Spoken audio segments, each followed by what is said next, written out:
Alors, d'abord, merci d'être venus nombreux pour un samedi après-midi d'hiver, qui plus est. C'est une belle performance. Et pour essayer que nous réfléchissions ensemble sur cette question délicate, mais omniprésente dans le discours contemporain, à savoir la question de l'identité. Alors, je ne pense pas vous surprendre en vous disant que l'identité est aujourd'hui en crise. Bon, ce n'est pas la seule d'ailleurs, la situation de crise est assez générale, mais il semble que cette crise se focalise particulièrement sur cette question de l'identité, avec tout ce que cela comporte de confusion, de contradiction, de malaise aussi, qu'il ne faut pas se dissimuler, et dont témoigne par exemple le dernier ouvrage d'Alain Finkielkraut sur l'identité malheureuse, c'est son titre, à propos des mutations difficiles de l'identité française. Si tant est qu'on puisse employer ce mot, effectivement, de manière tout à fait, comment dirais-je, dépassionnée.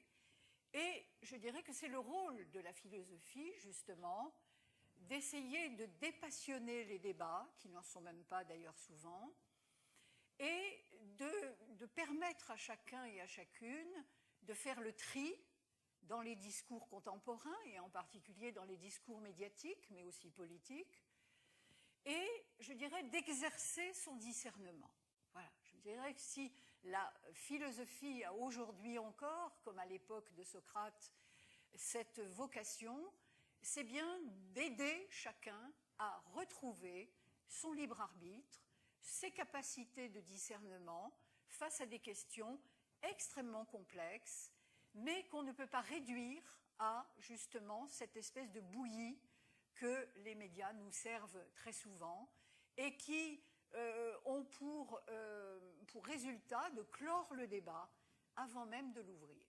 Donc, rouvrons sans passion le débat concernant cette notion qu'est l'identité. Et vous allez voir, je voudrais en tout cas vous montrer que c'est une notion incontournable, même si, effectivement, il faut la manier avec énormément de précaution et de respect.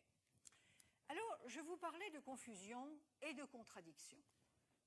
Je voudrais en énumérer, sans m'attarder, mais tout de même, je voudrais procéder à une sorte d'état des lieux, en espérant d'ailleurs qu'il aura un écho dans votre propre analyse, dans votre propre observation des choses. Et j'ai placé donc cet état des lieux sous la double rubrique de la confusion et des contradictions, en tout cas d'une certaine incohérence des discours concernant cette question de l'identité. Alors, commençons par la confusion. La confusion, j'entends par là qu'au fond, sur un certain nombre de questions qui tournent autour de l'identité, il y a une question qui me paraît les résumer toutes et que j'énoncerai de la manière suivante. Qui est qui ? Qui est qui ? On a le sentiment que sur beaucoup de points, eh bien, personne n'est plus capable aujourd'hui d'apporter des réponses cohérentes, satisfaisantes à ces questions, à cette question, et qu'il y a, de ce point de vue-là, un très grand flottement. J'en prends quelques exemples.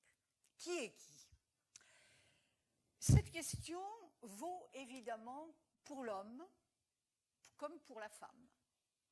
Et je dirais, en général, pour la question de la bipartition sexuelle telle qu'elle nous a été transmise à la fois par la nature et par la culture jusqu'à présent tout au moins. Et c'est face à cette incertitude, qui est femme, qui est homme, etc., qui n'est ni ci ni ça, mais qui est à la fois ceci et cela, eh bien, c'est face à cette incertitude nouvelle que s'est développée, vous le savez, j'imagine, la théorie du genre. La théorie du genre qui est censée, justement, apporter une réponse plus nuancée, plus culturelle, disons, à une question que l'on s'efforçait jusqu'alors de penser en des termes exclusivement naturels. Bon, voilà un exemple qui touche l'identité sexuelle. Un autre exemple touche l'identité, cette fois-ci, des peuples, des nations et des groupes humains, disons en général, de tout ce qui permet à une collectivité de se rassembler et de faire valoir une certaine identité. Or, cette question de l'identité des groupes humains, des peuples, des nations, etc., est évidemment remise en cause. En tout cas, elle redevient problématique avec la construction européenne, d'une part, et d'autre part avec ce processus de bien plus grande envergure encore, qu'est la mondialisation.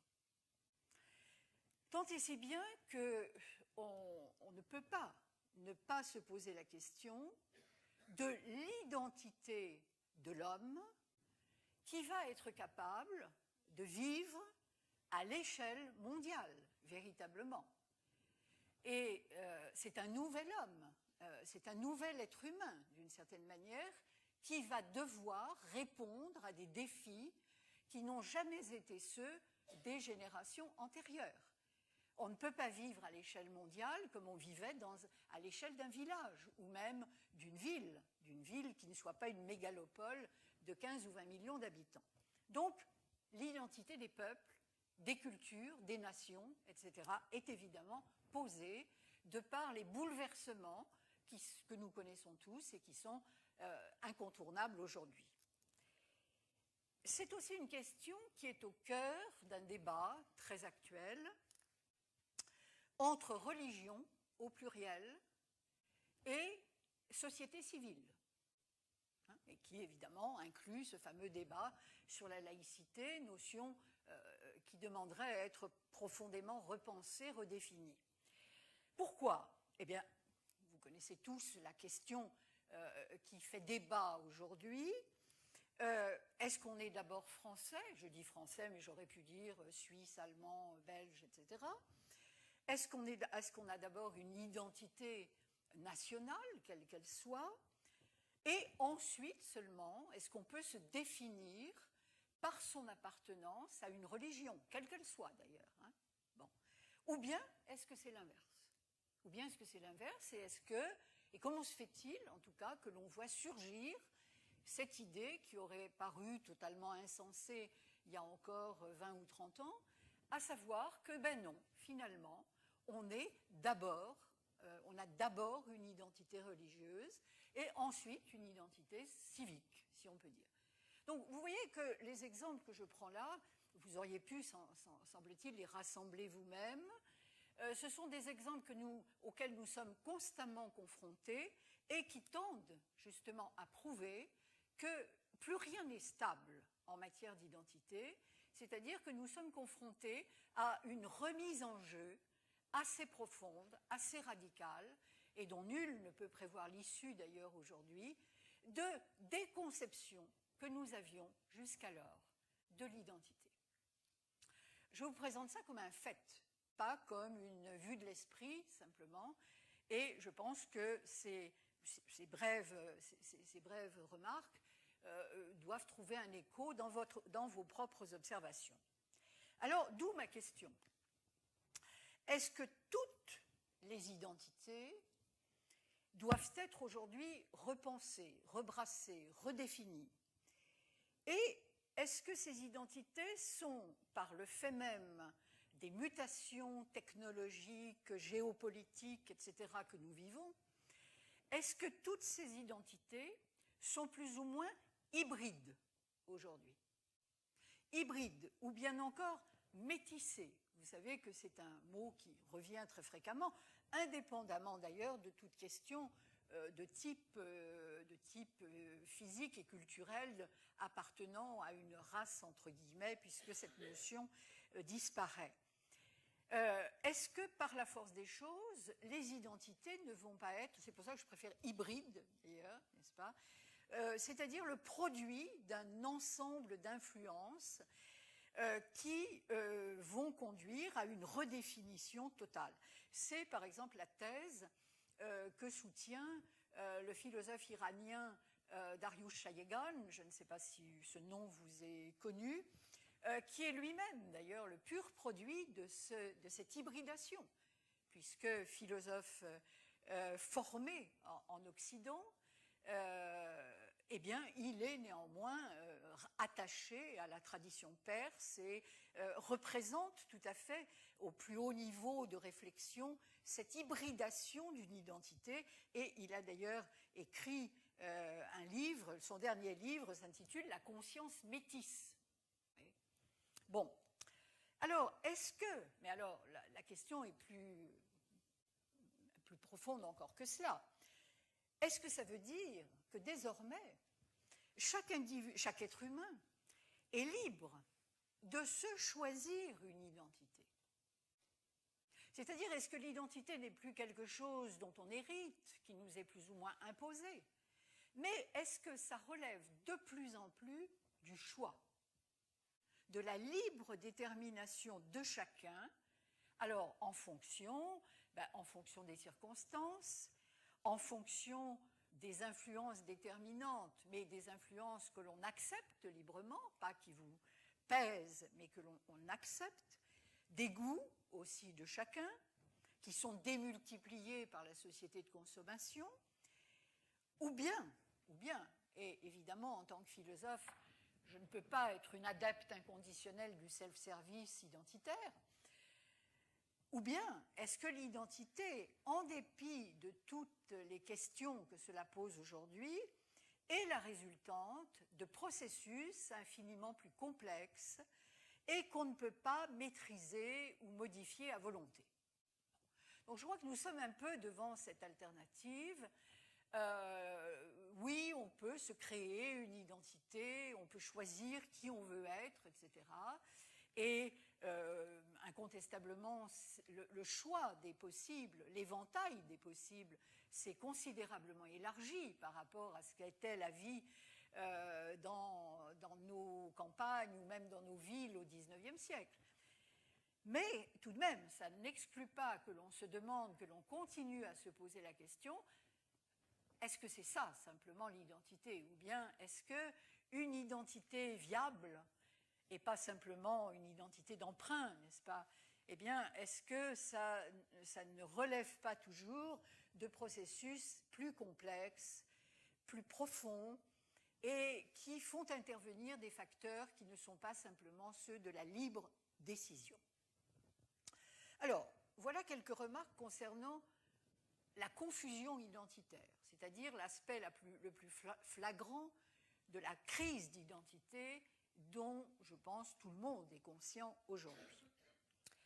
Alors, je voudrais vous donner maintenant quelques exemples aussi des contradictions, c'est-à-dire de certaines incohérences qui sont nées, à mon sens, de cet état de confusion. Vous voyez que c'est deux choses différentes. Dans un sens, on flotte, on ne sait plus trop qui est qui, et qui fait quoi donc, et qui est responsable de quoi.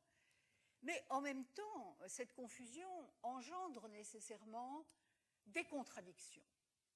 Des contradictions dont il est du devoir, justement, de la philosophie, d'essayer de lever, de les faire apparaître d'abord, et ensuite d'envisager, de pouvoir les dépasser. Alors, au moins, faut-il essayer de clairement les poser. Alors, j'en ai relevé un certain nombre. La liste n'est évidemment pas close et vous en aurez sans doute à l'esprit d'autres. Ou bien celles que j'ai choisies ne vous paraîtront peut-être pas toutes également convaincantes. Je constate par exemple que chacun ou presque aujourd'hui revendique le droit d'afficher publiquement et de vivre librement son identité. Alors, je laisse de côté de savoir si c'est une vraie identité ou pas, etc. Ça, ce n'est pas mon problème pour l'instant. C'est un droit qui est revendiqué. Alors, vous pensez bien évidemment aux revendications de type sexuel, les homosexuels, les transsexuels, etc., qui se sont constitués en groupe de pression, je dirais, pour revendiquer justement cette liberté d'être ce qu'ils sont. Donc c'est vraiment la question identitaire qui est posée là. Mais ce sont aussi les peuples en voie de développement, par exemple, qui rejettent, à juste titre d'ailleurs, les tutelles sous lesquelles ils ont été maintenus, et qui disent « nous voulons vivre notre vie dans l'indépendance, la dignité, la liberté ». Bon, ce sont, je vous le rappelle d'ailleurs, les principes fondamentaux de la Révolution française, c'est-à-dire le droit des peuples à disposer d'eux-mêmes. Bon, et puis ce sont aussi des minorités régionales, donc les Corses, les Catalans, les Bretons parfois, etc. Et actuellement le conflit ukrainien, bien sûr. Eh bien, il y a des revendications identitaires qui sont des revendications de minorités, en général. Et alors on constate, enfin je pense, vous l'avez aussi constaté, que autant ces débats sont considérés comme nécessaires, légitimes, autant des débats sur les identités globales nationales sont considérés comme tabous, dangereux, pour des raisons que je ne veux pas, sur lesquelles je ne veux pas épiloguer ici. Mais je constate qu'il y a 2 poids, 2 mesures. Comment se fait-il que les grands groupes aujourd'hui soient en difficulté par rapport à la question d'une identité plus large et que par contre les minorités revendiquent légitimement d'ailleurs ce droit d'afficher et de vivre cette identité? En quoi un débat sur l'identité nationale est-il plus scandaleux qu'un débat sur l'identité régionale? Bon, je laisse cela à votre libre appréciation. Deuxième exemple, on nous dit, alors quand je dis on, c'est les médias, les politiques, on nous dit qu'il faut se garder, les psychologues aussi, qu'il faut se garder de considérer l'identité comme une réalité close, définie une fois pour toutes. Je pense que c'est d'ailleurs une des clés du malaise identitaire aujourd'hui. On ne veut plus, pour toutes sortes de raisons, d'une identité qui serait bloquée sur elle-même, figée, définie, une fois pour toutes. La question étant de savoir si aucune identité n'a été jamais définie comme telle. Une identité qui serait complètement figée sur elle-même ne serait pas viable. Bon. Mais enfin, en caricaturant un peu les choses, on nous dit qu'il ne faut surtout pas qu'une identité soit figée, fermée, close. Une identité doit pouvoir évoluer. Bon. Tout à fait, ça paraît tout à fait sensé. Mais en même temps, vous avez pu constater aussi que ce droit est refusé à certaines identités. C'est-à-dire qu'il y a dans les médias et dans le discours politique aussi une tendance extrêmement affirmée à étiqueter les gens une fois pour toutes. À savoir que la pratique de l'étiquetage est devenue un sport national. Et il semblerait donc que ce discours se contredit lui-même, parce qu'il faut savoir, ou bien une identité est une réalité effectivement figée, et à ce moment-là on peut l'étiqueter, ou bien elle ne l'est pas, et à ce moment-là c'est valable pour tout le monde. Ça veut dire que tout le monde peut évoluer. Donc il n'y a pas de raison, par exemple, de ressortir le passé sulfureux de X ou Y, quelle que soit la raison d'ailleurs, peu importe, que ce soit des mœurs légères ou des appartenances douteuses, parce qu'après tout, 30 ans ou 40 ans après, les gens peuvent avoir réellement évolué. Donc, est-ce qu'on accorde un crédit à l'évolution, ou bien est-ce qu'on considère qu'une identité s'est faite une fois pour toutes et une fois qu'on en a une, on ne peut plus en changer?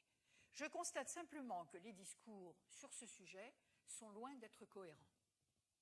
Et que c'est plutôt quand ça vous arrange, quand la personne qui parle a intérêt à ce que l'identité soit bouclée sur elle-même, et puis un autre jour, non, pas du tout, c'est merveilleux, on peut évoluer. Bon. Je ne vais pas m'appesantir sur les exemples, mais j'en prends au moins, parce que le temps passe toujours plus vite qu'on ne le croit, j'en prends au moins un dernier. Toute la politique commerciale et publicitaire joue avec la notion d'identité. La notion d'identité qui n'est pas séparable, nous allons le montrer, de la notion d'identification.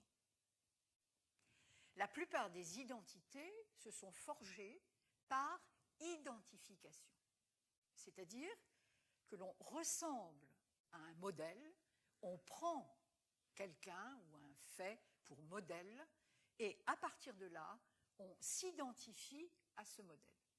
C'est un principe éducatif, tout enfant s'identifie plus ou moins à ses parents, mais ça peut aller très loin, et on le voit bien aujourd'hui, par exemple, quand on nous parle des modèles auxquels s'identifient, par exemple, certains jeunes candidats à la lutte armée ici ou là, et donc on se rend bien compte de la dangerosité, effectivement, de ce processus d'identification. En tout cas, selon le modèle auquel on s'identifie, le processus est plus ou moins dangereux.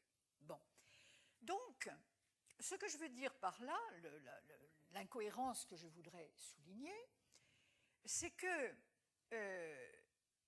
tout le processus médiatico-publicitaire et marchand joue sur cette possibilité d'identification, et présente en particulier aux adolescents, qui sont des cibles extrêmement vulnérables, puisque l'adolescence est caractérisée justement par une crise d'identité, mais qui est tout à fait normale, qui est une crise de formation. Eh bien, les marchands, disons en gros, ciblent particulièrement les adolescents et qui deviennent des proies faciles, n'est-ce pas, de processus d'identification qui sont simplement censés faire vendre davantage. Donc, comment est-ce qu'on peut demander à des jeunes de découvrir leur identité dans une phase particulièrement cruciale de l'existence, alors même qu'ils ne font qu'obéir, même sans s'en rendre compte, à des choix qui ont été préfabriqués, qui sont téléguidés et qui n'ont d'autre finalité que d'en faire de parfaits consommateurs. Or, c'est un processus contre lequel beaucoup de parents ont aujourd'hui à lutter, parce que leur éducation se heurte au quotidien à ces mécanismes d'identification qui sont mis de façon tout à fait cynique en place par les grandes firmes, etc., qui jouent de cela. Donc, nous sommes au cœur, je dirais, d'une bataille commerciale pour l'identité. Et ça passe par aujourd'hui la 4G, la 5G, je ne sais plus exactement où on en est, par tous les modèles, enfin, toute la mode, etc., etc. Donc, vous voyez qu'on pourrait multiplier les exemples quasiment à l'infini, en tout cas, on pourrait en donner encore beaucoup d'autres, qui iraient tous dans ce sens, c'est-à-dire qui montreraient finalement l'absence de cohérence et donc de responsabilité, parce que s'il n'y a pas de cohérence, il ne peut pas y avoir de responsabilité. Donc l'absence de cohérence et donc de responsabilité par rapport à une question aussi grave que celle de l'identité. Ce n'est pas une question mineure, ce n'est pas une question secondaire qu'on peut traiter comme ça à la légère. Non, en fait c'est une question grave, qu'il s'agisse aussi bien de l'identité individuelle que de l'identité collective. Notion qui est encore beaucoup plus difficile à définir, beaucoup plus délicate à définir, dans la mesure, d'une part, où les critères qui permettent de la définir sont beaucoup plus difficiles à rassembler, et où, d'autre part, et je pense que nous en sommes à ce stade aujourd'hui, d'autre part, l'histoire nous a légué des exemples d'identité collective qui, évidemment, sont aujourd'hui des repoussoirs. puisque nul n'a envie de voir se répéter un certain nombre d'actions du passé. Et par conséquent, je pense que c'est une des raisons pour lesquelles la notion d'identité collective elle-même est tenue à distance, est tenue, disons, dans une certaine suspicion par la peur de voir réapparaître des excès qui étaient attachés à cette notion. Mais est-ce une raison pour l'abandonner pour autant? Donc, si vous voulez, c'est pas parce que cette notion d'identité collective a donné matière à toutes sortes de dérives, n'est-ce pas, et de comportements à la fois sectaires, totalitaires, etc., qu'elle doit être abandonnée. D'ailleurs, le peut-elle? Est-ce qu'on peut véritablement l'abandonner? Donc, je dirais, je ne veux pas multiplier les exemples à l'infini, je dirais qu'à travers cette confusion et ces contradictions, se dessine, à mon sens, une idéologie qui est celle de la postmodernité.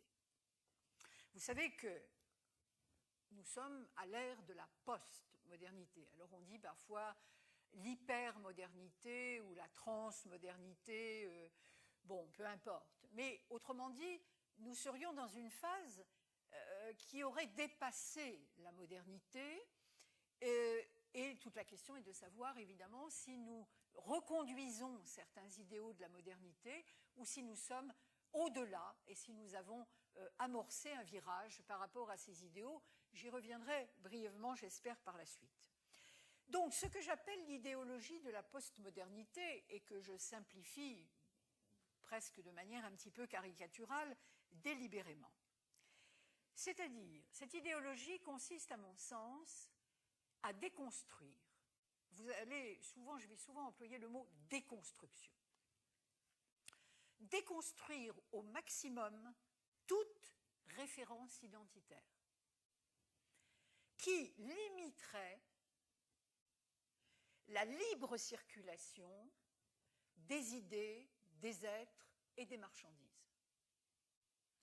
J'allais dire qu'il faut vraiment que tout soit absolument, tout puisse communiquer avec tout.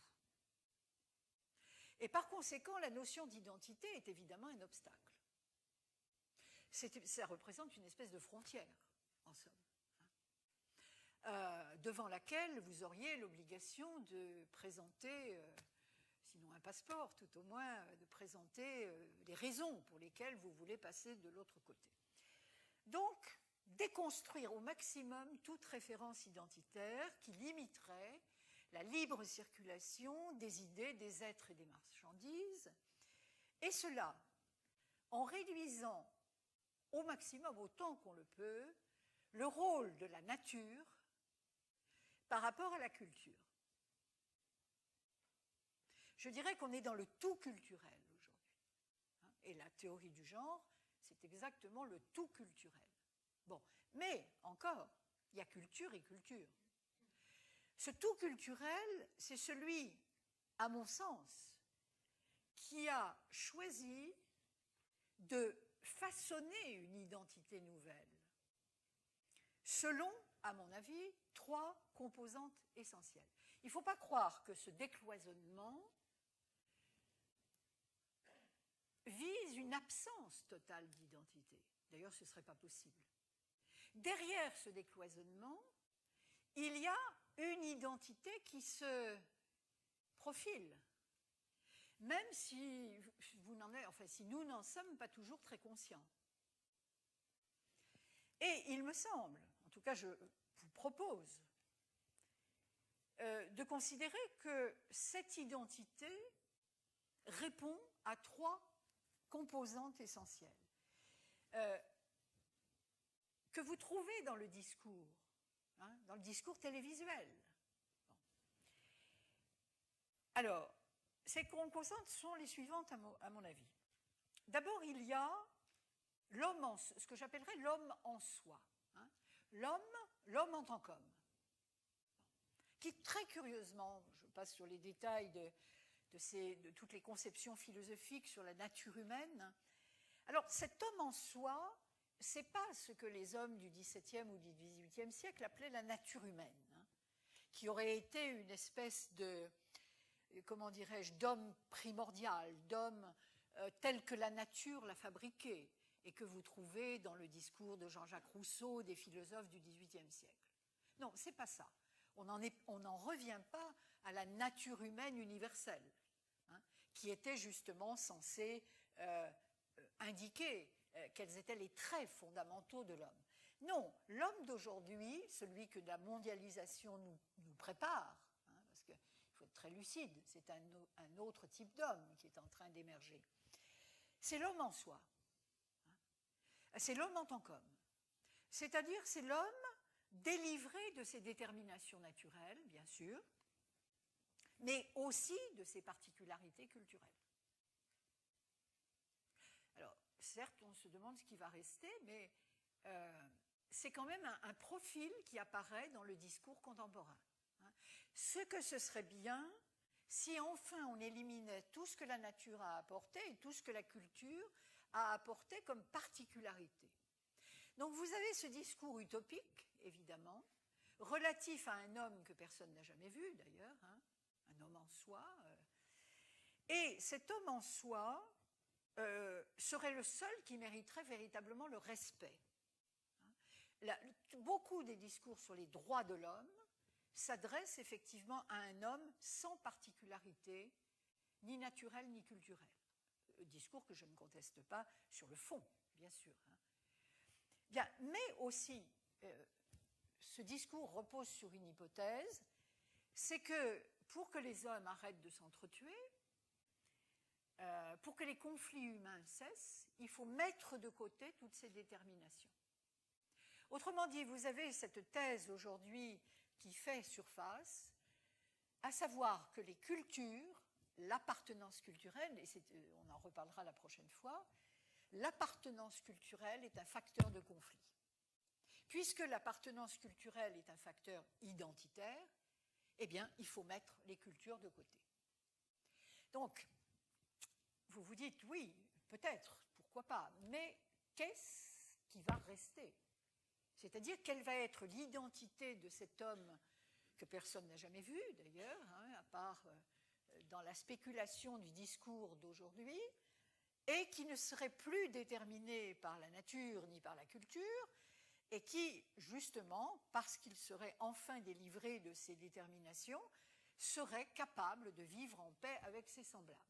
Inutile de vous dire qu'on risque d'attendre quand même un certain temps avant que le monde soit pacifié. Bon, voilà une hypothèse.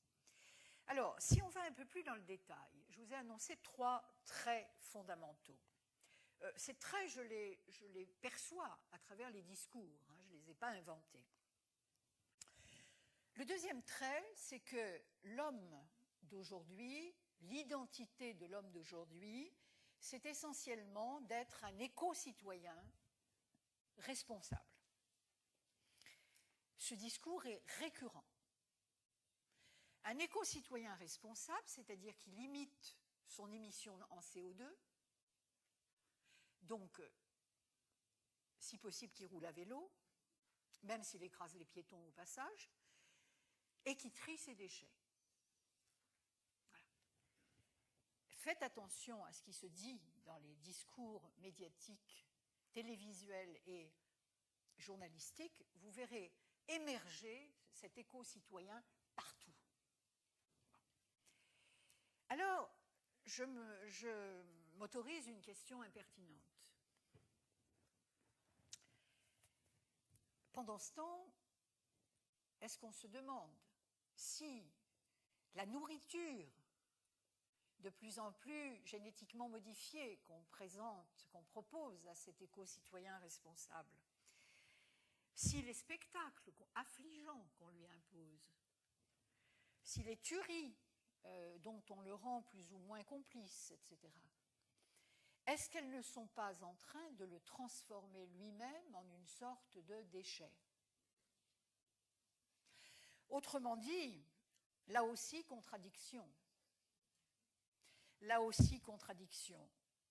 Si je m'autorise cette interrogation un peu iconoclaste, c'est parce que je regarde comme vous autour de moi, Et je ne peux pas ne pas comparer, effectivement, l'idéal humain d'aujourd'hui à certains grands idéaux du passé.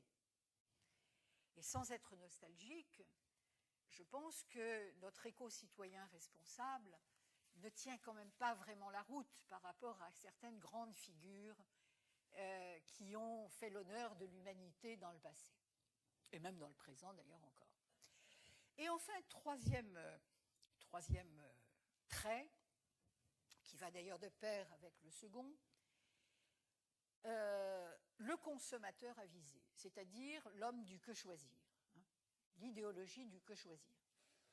Le temps passé par chacun de nous à répondre à la question que choisir. C'est autant de livres qu'on ne lit pas, c'est autant de voyages qu'on ne fait pas, c'est autant de conversations que l'on n'a pas le temps d'avoir parce qu'on a le nez plongé dans les prospectus publicitaires pour savoir que choisir, etc. Donc, le temps passé à remplir le programme du consommateur avisé qui nous a été imposé par les lois du marché et qui fait passer au second plan nos autres identités. Vous remarquerez que la récurrence même du mot consommateur comme définition de l'identité humaine est absolument consternante. Je me permets ce point de vue personnel. Bon. Donc, première conclusion, premier résumé, disons. La modernité, c'est-à-dire en gros ce qui s'arrête à l'orée du XXe siècle, qui va du XVIe jusqu'à l'orée du XXe siècle. La modernité proposait encore quelques modèles d'identification forts. Je veux dire par là des types humains forts. Le travailleur, par exemple. Le travailleur, celui qui lutte pour ses droits, c'est un modèle d'identification fort qui a d'ailleurs mobilisé la classe ouvrière pendant des générations. Ce n'est pas n'importe quoi. Et ce modèle est issu des réalités même de la vie sociale et économique. Vous remarquerez que cette catégorie s'efface devant, je dirais, un modèle plus ou moins petit bourgeois de consommateur. Le travailleur, mais aussi le révolutionnaire, hein, celui qui veut faire bouger les choses. Du point de vue féminin, la féministe. Il y a eu des excès dans le féminisme, mais enfin, se battre pour les droits de la femme, c'était quand même quelque chose qui était risqué à l'époque déjà de Rosa Luxembourg et quelques autres. Bon. Donc, ce que j'appelle des modèles d'identification forts, des idéaux, si vous voulez. La postmodernité, ce qu'on appelle la postmodernité, qui commence, disons, au moins dans la seconde moitié du XXe siècle, si ce n'est un petit peu avant. La postmodernité semble, elle, promouvoir ce que j'appellerais le kit à monter soi-même, hein, l'homme en kit. Un côté Ikea, si vous voulez. Vous voyez, on prend les pièces et puis on va faire soi-même, on va bricoler. Donc, apologie du bricolage et du bariolage. On prend un peu de ci, un peu de ça, etc. Et ce que j'appellerais la promotion aussi d'une forme d'échangisme identitaire, c'est-à-dire un peu de ceci, un peu de cela, aujourd'hui ceci, demain autre chose, et encore plus si c'est possible. Une identité, maintenant, ça se bricole, hein, à coup de tatouages, par exemple, à coup de vêtements, à coup de performances technologiques, etc., etc. Ça se bricole, ça se compose, sans qu'il y ait là rien de définitif ni de substantiel. Je pense que beaucoup des jeunes générations obéissent sans même s'en rendre compte à cette espèce de bricolage qui est proposé. Hein. Rien qui engage vraiment non plus. De la liquidité en toutes circonstances. Je vous renvoie à ce qui renvoie à ce que je disais tout à l'heure de la fluidité. Hein. Je vous renvoie en particulier au livre de Zygmunt Bauman, dont le titre est « La vie liquide ». Hein, la vie liquide. La postmodernité, ce serait l'ère de la liquidité. Tout est fluide, mais pas fluide parce que c'est simplement léger, aérien, spirituel, etc. Non, fluide parce que tout communique avec tout et que l'idéal, c'est effectivement de faire tout communiquer avec tout. Donc, l'identité est l'expression de cette liquidité, hein, qui fait qu'on peut très bien être ceci un jour, cela autrement, un autre jour, etc., etc. Alors, je voudrais en venir maintenant, après ce préambule, qui nous a permis quand même d'entrer dans le sujet déjà, je voudrais que nous y pénétrions un peu plus profondément encore. À partir, j'ai choisi 3 histoires qui me semblent particulièrement intéressantes par rapport à la question de l'identité, et vous allez voir pourquoi. 3 histoires qui sont empruntées à notre patrimoine culturel et spirituel. La première est empruntée à l'Ancien Testament. C'est l'histoire, que je résume très rapidement, de Moïse et du buisson ardent. C'est dans l'Exode 3, 13, 15. Bon, je passe les détails. Moïse, dans sa montée sur l'Horeb, rencontre l'ange du Seigneur à travers ce buisson ardent, et Yahvé s'adresse à lui à travers ce buisson. Et la question qui est posée, c'est ni plus ni moins celle de l'identité divine. Je vous cite le texte qui dit « Moïse dit alors à Dieu, « Soit, je vais trouver les enfants d'Israël, et je leur dis, « Le Dieu de vos pères m'a envoyé vers vous. Mais s'ils demandent quel est son nom, que leur répondrai-je » Dieu dit alors à Moïse, « Je suis celui qui suis. » Et il ajouta, « Voici en quels termes tu t'adresseras aux enfants d'Israël. Je suis m'a envoyé vers vous. » Je précise que cette histoire issue de l'Ancien Testament pourrait tout à fait correspondre à la conception qu'on se fait de Dieu dans les 3 grandes religions du livre, et peut-être même dans quelques autres, dans l'hindouisme par exemple. Donc je n'en fais pas du tout une spécificité qui serait celle de la relation privilégiée du peuple d'Israël et de son Dieu. Qu'est-ce que ça dit cette histoire? Ça veut dire qu'il y a un être, une réalité transcendante et une seule, qui a le droit de dire « je suis celui qui suis », c'est-à-dire de formuler son identité comme celle d'une parfaite adéquation de soi à soi. Et pas seulement, il n'y a pas d'hiatus. Je ne suis pas ceci, mais pas vraiment, mais un peu, etc. Non, je suis celui qui suis. Ça tranche, ça tombe, n'est-ce pas, comme une évidence. Et d'autre part, ça veut dire aussi que, et là je vous entraîne déjà dans des considérations qu'on peut qualifier de métaphysiques, ça veut dire aussi que Dieu, alors qu'on y croit ou pas, c'est une autre affaire. Hein, là je vous présente un type de discours. Dieu est le seul qui puisse être véritablement, c'est-à-dire dont l'identité ne fait pas question.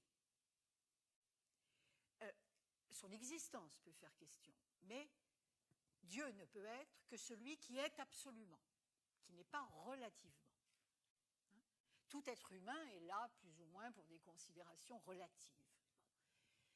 Donc, qu'est-ce qui est raconté dans cette histoire? Au fond, c'est l'origine de toute la tradition métaphysique occidentale qui enseignera à travers les Grecs, ce n'est pas une histoire hébraïque du tout seulement, qui enseignera à travers les Grecs que l'homme ne peut se définir lui-même que par une réalité transcendante.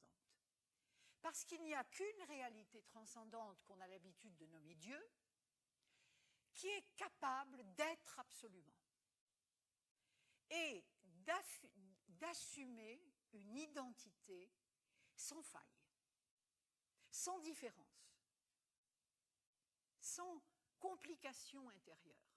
Hein? Donc, c'est dans cette perspective que je vous cite cet exemple.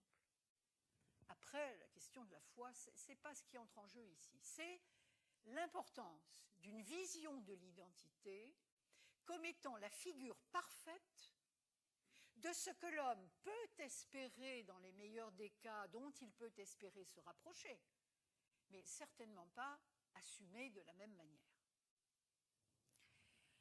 Premier exemple. J'en choisis un deuxième, qui n'a rien à voir, mais qui va à l'autre extrême, je dirais, de la réflexion. Cet autre exemple est emprunté à l'Odyssée d'Homère. C'est l'histoire, que vous connaissez certainement, au livre 9 de l'Odyssée, d'Ulysse et de ses compagnons qui trouvent refuge, enfin ils croient qu'ils trouvent refuge, dans la caverne du cyclope Polyphème, qui est un gardien de troupeau, mais enfin qui est un personnage énorme, doté d'un œil unique, et qui a la détestable habitude de manger les êtres humains en guise de hors-d'œuvre. Alors, la ruse d'Ulysse. Ulysse sent bien qu'il est piégé dans la caverne, hein, et que tous ses compagnons et lui-même risquent d'être dévorés. Alors, sa ruse va être de choisir un pseudonyme. Et ce pseudonyme, c'est personne. Personne avec un grand P.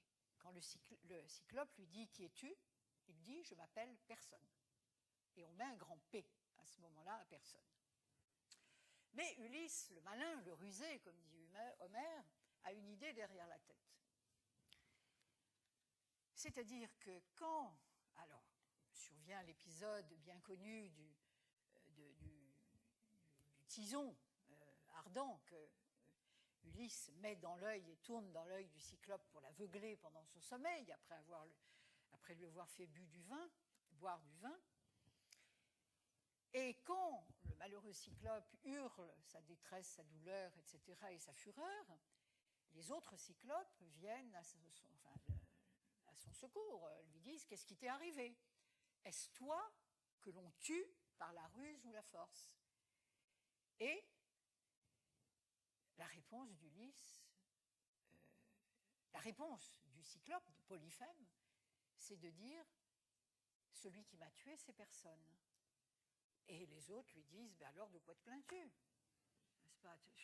Il t'est rien arrivé. Bon, on ne va pas venir à ton secours. » Alors, pourquoi est-ce que je vous cite cet exemple? La ruse d'Ulysse, bien connue. Mais ça va bien au-delà. Je dirais que c'est la ruse de la dépersonnalisation. Ulysse utilise très habilement ce processus. Je ne suis personne. Donc vous ne pouvez rien contre moi. Donc je passe inaperçu. Mais je fais ce que je veux pendant ce temps. Alors dans le cas d'Ulysse, on comprend, hein, devant l'hypothèse d'être mangé, on comprend qu'il n'y ait plus trop de scrupules. Mais quand même, ça va bien au-delà. Jusqu'à quel point est-ce que la dépersonnalisation volontaire, je ne parle pas de la dépersonnalisation subie, jusqu'à quel point la perte d'identité volontaire est-elle toujours plus ou moins une ruse? Alors, une ruse, soit pour échapper à un danger, mais peut-être aussi pour dominer une situation, un adversaire. Observation que vous avez sûrement faite dans votre quotidien. Il y a des gens qui s'affirment, qui tranchent, qui prennent les coups, parce qu'ils sont là, en personne. Et puis il y en a qui ne sont jamais là, en personne, et qui sont on ne sait où. Et cela évite les coups. Alors, il y aurait une longue digression à faire aussi sur la pratique des arts martiaux, par exemple. Et les techniques, justement, de dépersonnalisation volontaire. Ça fait partie de l'art de la guerre, etc., dans les techniques extrême orientales. Je ne vais pas m'étendre là-dessus. Je pose simplement la question. jusqu'où le processus de dépersonnalisation, c'est-à-dire de désindividualisation, lorsqu'il est volontaire, lorsqu'il relève d'une stratégie, n'est-il pas toujours l'effet, n'a-t-il pas toujours pour effet, effectivement, de retourner les situations et de les retourner à son profit? Et d'ailleurs, est-ce qu'on se dépersonnalise à volonté? Est-ce qu'on perd son identité à volonté? J'y reviendrai. Alors, un troisième exemple, je l'emprunte à Platon. Revenons quand même au classique. Platon, je prendrai l'exemple bien connu du premier Alcibiade, qui est un des plus merveilleux dialogues de Platon, un des plus faciles à lire, certainement aussi. La situation est la suivante.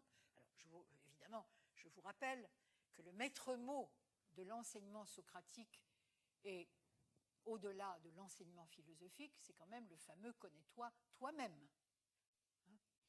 Donc, « connais-toi toi-même », c'est tout de même une belle affirmation d'identité, non pas l'affirmation d'une identité déjà connue, mais d'une identité à découvrir. Alors, que nous raconte ce dialogue?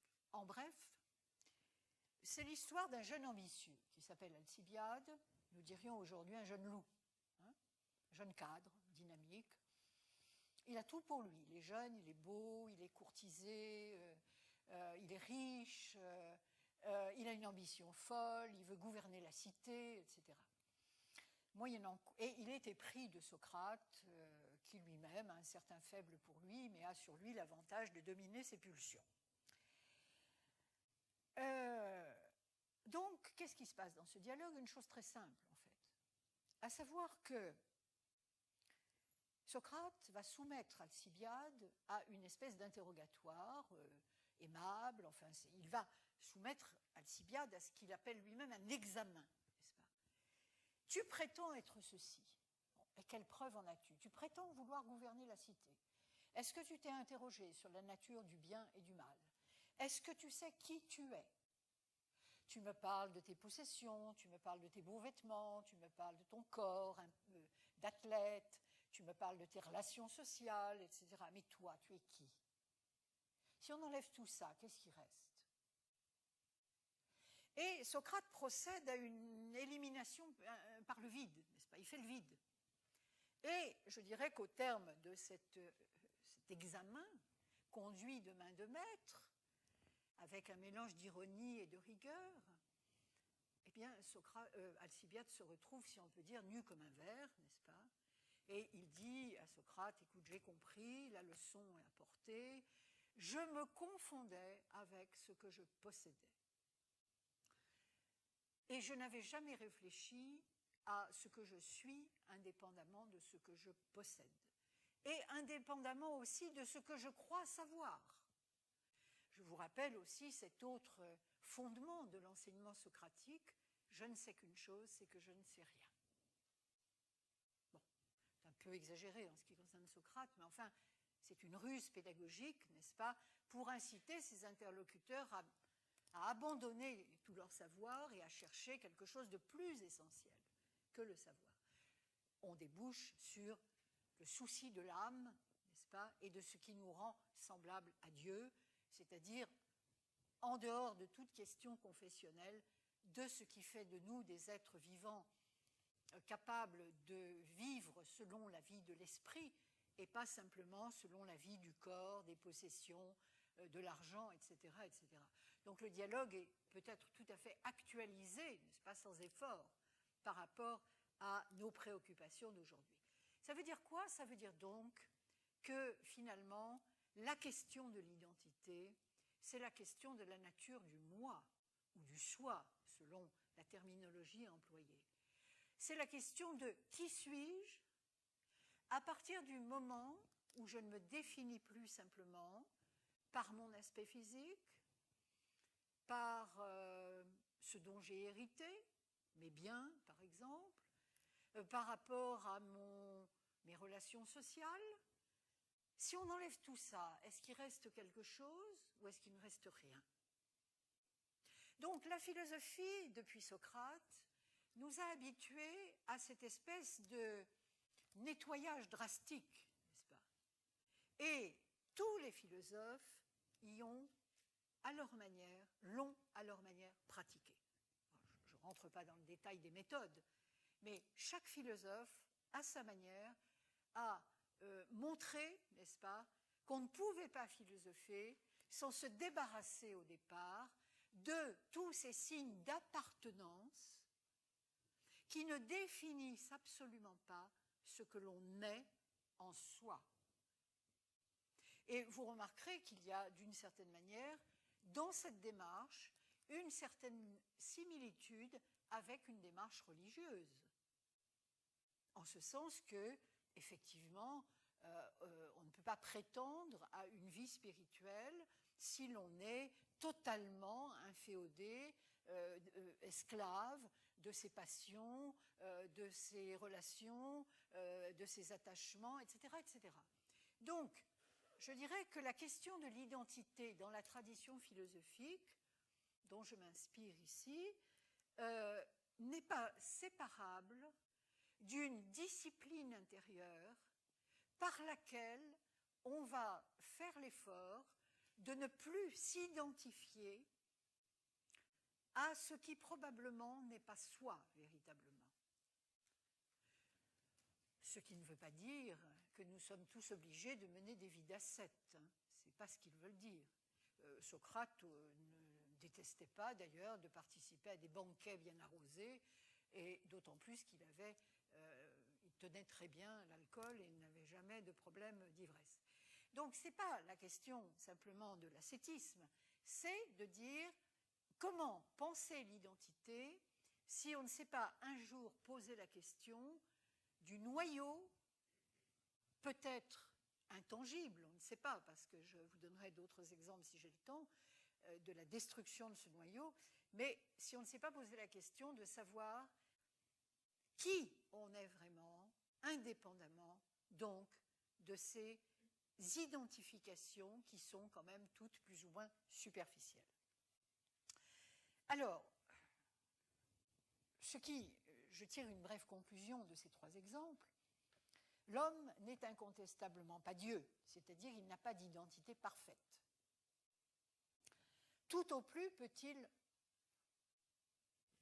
s'il est croyant, se savoir à l'image de Dieu, c'est-à-dire tendre vers cette identité parfaite.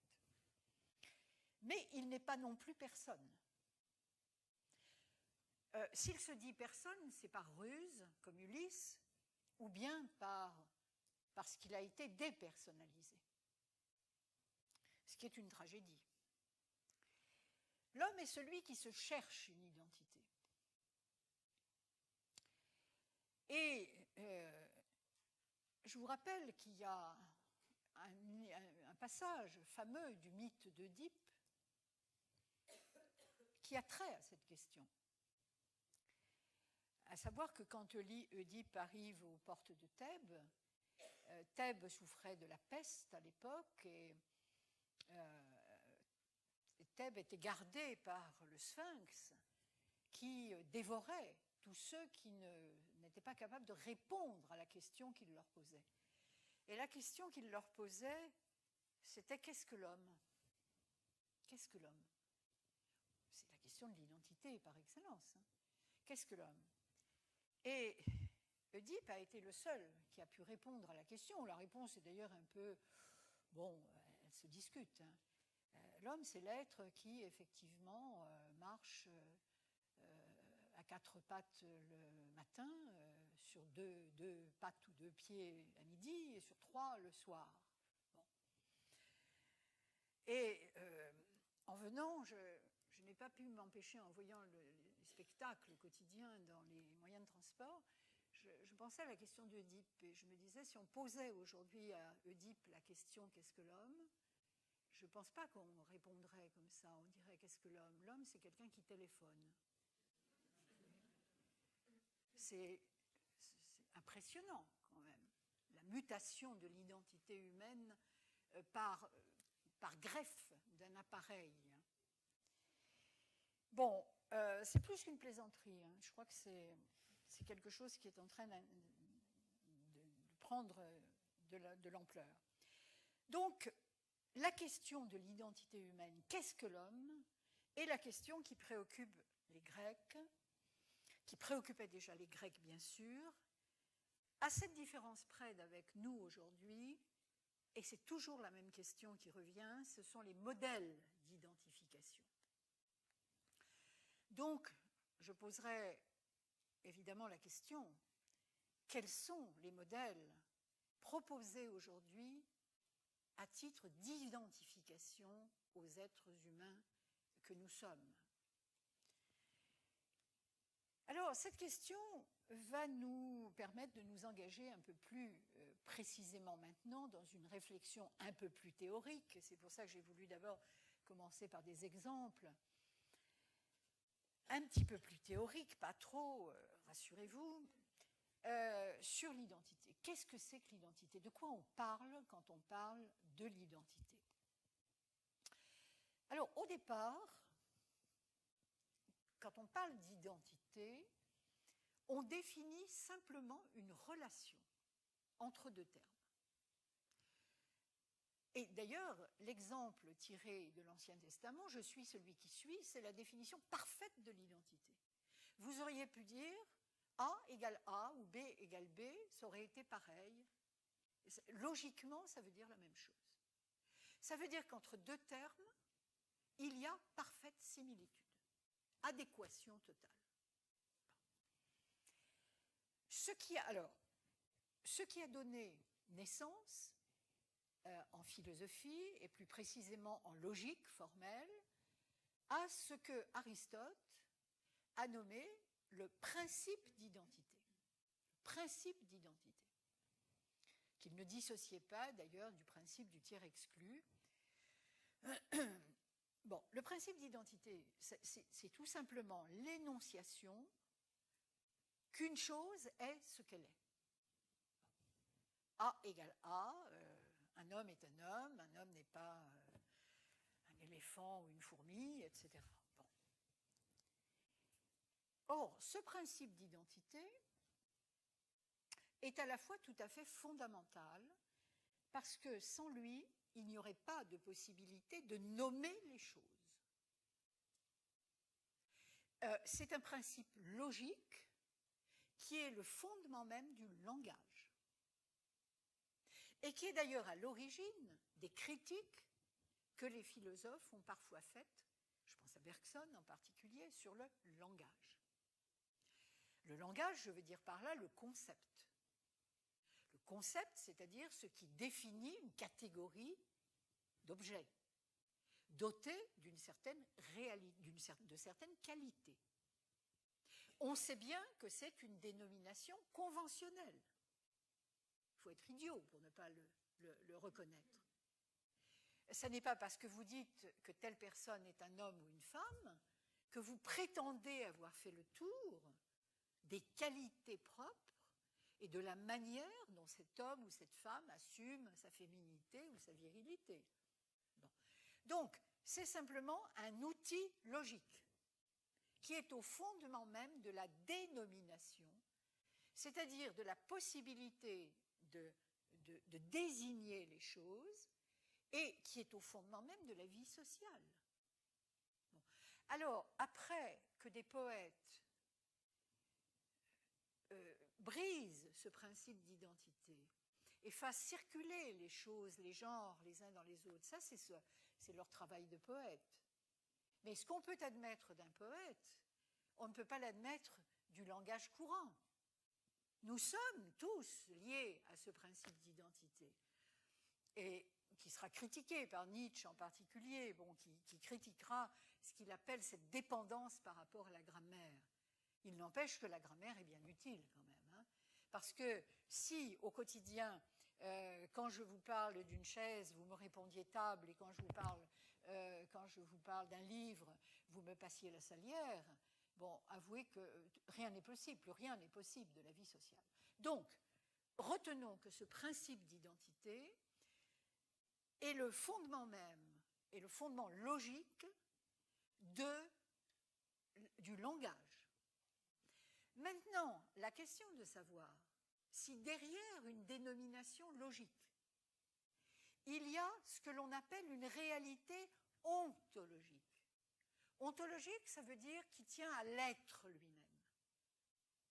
Autrement dit, si je parle d'un verre, est-ce que c'est une dénomination purement logique? Oui, dans un premier temps. Mais est-ce que derrière cette dénomination logique, il y a une réalité substantielle qui serait l'identité du verre? Bon, là, c'est un vaste débat qui traverse toute la pensée de Platon, dans le dialogue qui s'intitule le Cratyle en particulier. Est-ce qu'il y a un modèle abstrait? C'est ce que Platon appelle les idées. Est-ce qu'il y a un modèle abstrait qui détient la réalité substantielle, inamovible, intrinsèque de l'objet que je désigne? Or, tout le débat sur l'identité, il est là. Il prend sa source là. Est-ce que une réalité logique quasiment incontournable, à part par la poésie, qui a la liberté de jouer avec les mots, est-ce que cette réalité logique comporte aussi une dimension ontologique? C'est-à-dire, est-ce qu'en disant verre, je connais l'être même du verre, l'essence du verre, la nature profonde du verre? Or, tout le débat sur l'identité, y compris sur l'identité humaine, sur la nature humaine, tient à ça. Quand j'ai dit homme, quand j'ai dit femme, qu'est-ce que j'ai dit? Est-ce que j'ai dit simplement, j'ai permis de repérer une catégorie, qui fait qu'on ne confond pas? Ou bien est-ce que j'ai dit plus que ça? Est-ce que je me suis avancée au point de dénoncer quelque chose qui a trait à la nature humaine, à la nature de l'homme, à la nature de la femme, voire même, si j'accorde un crédit à des réalités religieuses, l'homme à l'image de Dieu. Bon, est-ce que je peux passer d'un mot à une réalité ontologique, métaphysique, et voire même religieuse? Donc vous voyez que cette question-là, c'est le cœur de la problématique de l'identité. Que disent les mots? Est-ce qu'ils vont au-delà d'une simple dénomination logique, conventionnelle? Il faut bien des mots pour dire les choses. Bon, et autant que les mots soient précis. Autrement dit, est-ce qu'il y a, je dirais, un noyau dur derrière les mots? Les philosophes disent une substance. Un terme latin, la quiddité, disaient les scolastiques au Moyen-Âge, la quiddité, ce qu'une chose est, en son essence. Bon. Or, la philosophie a aussi l'ambition de ne pas connaître simplement l'apparence conventionnelle des choses, mais le cœur des choses, la réalité intrinsèque des choses. Et là, ça se complique, effectivement. Bon. Donc, je dirais que le principe d'identité est à la fois indispensable si l'on veut sortir de la confusion, et il est inapplicable, stricto sensu, en ce qui concerne l'homme, qui tend tout au plus vers cette adéquation de soi à soi. Concrètement, aucune identité n'est jamais définitive et fermée. C'est impossible. Sa constitution reste une loi du vivant. Il ne faut pas oublier ça, c'est que l'identité commence avec le vivant, avec les réalités les plus infimes, avec des cellules. On peut déjà parler d'identité, parce que d'abord on peut désigner, on peut nommer, et d'autre part parce que qu'est-ce que c'est que l'identité à ce moment-là? C'est ce qui définit la capacité d'être en vie. Quand vous n'avez plus d'identité en tant que cellule, vous mourrez, ou vous êtes phagocyté par des cellules plus voraces que vous. Donc, si vous voulez, le fait de dire que l'identité est inscrite dans le vivant ne veut pas dire que votre identité, vous, d'être humain, se réduit à l'état de vos cellules, évidemment. Ça, c'est ce qu'on appelle du réductionnisme. C'est du matérialisme réductionniste. Ça veut dire simplement qu'on ne peut pas jouer avec l'identité. Parce que quand une réalité vivante perd son identité, et on le voit bien dans certaines expériences biologiques, eh bien, cette réalité meurt. Elle est absorbée, ou elle se détruit elle-même par prolifération cancéreuse des cellules, par exemple. Donc, l'identité est inscrite au cœur même de la matière vivante. C'est évidemment plus difficile lorsqu'on parle des pierres, de tout ce qui est inanimé. Hein. L'identité d'une pierre, bon, ça ne nous parle pas vraiment. Mais le vivant lui-même ne peut pas ne pas se définir par une identité, qui correspond, je vous le rappelle, avec la notion d'individualité.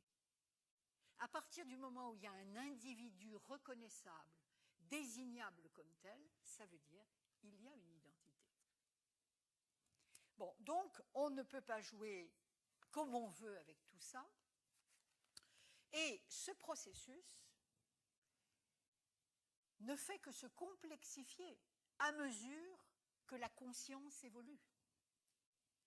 Parler de l'identité d'un protozoaire ou d'une amibe, c'est assez limité. Mais effectivement, parler de l'identité humaine, qui, je vous le rappelle quand même, est composée à la base des mêmes ingrédients, eh bien, ça devient beaucoup plus complexe. Pourquoi ? Parce que la conscience complexifie le rapport à l'identité. Plus vous êtes conscient, plus c'est compliqué.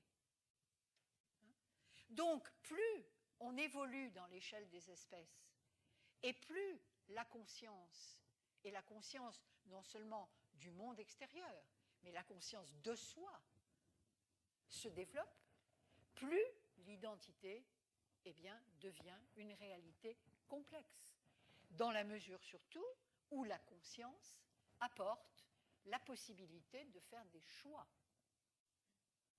Tout n'est pas donné, il y a effectivement un certain nombre de choix. D'autre part, autre point important à rappeler, c'est que s'il n'y a pas d'identité, on ne peut pas non plus parler d'altérité. Il y a de l'autre parce qu'il y a du même. Sans ça, s'il n'y a pas du même, c'est-à-dire quelque chose qui se définit par rapport à soi, j'entends bien, de façon relativement stable, hein, eh bien, il n'y a pas d'altérité. Le même et l'autre, ce sont deux pôles qui fonctionnent ensemble. Vous pouvez parler aussi d'identité et de différence. On nous parle beaucoup de la différence aujourd'hui. Et vous avez remarqué qu'on parle de la différence en soi ou des différences en soi.